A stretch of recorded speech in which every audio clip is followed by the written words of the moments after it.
the woodworking industry in the next 5 to 10 years, it's definitely going to use more technology, more intelligence with robotics and the way technology is forming.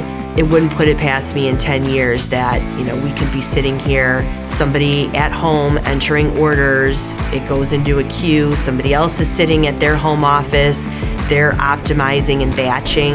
I think the industry is going to be much more software driven, especially with mobile devices. I think mobile devices are going to be huge.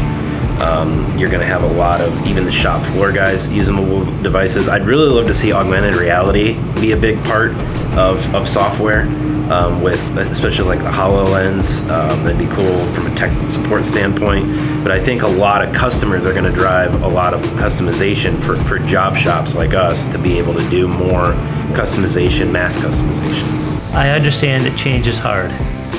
And for a lot of people, this is the way we've always done it, is their mantra.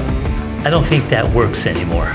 The businesses that are thriving and succeeding are finding new ways to do the same thing. So we've got to find a new way to do what we've always done. The software itself it takes a special person to obviously find the beauty in software, but there is beauty in the software aspect of what I think Stiles offers. And it makes hard things easy. When we started looking at the software, we knew that we wanted a partner that we could trust. We've been working with Stiles for many years here in the plant on equipment.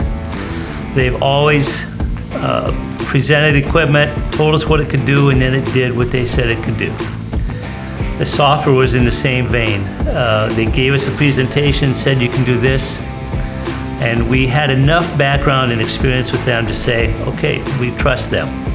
We had enough relationship with the Stiles people, their whole team, and we knew that they knew what they were doing, and they could help walk us through it, and they did.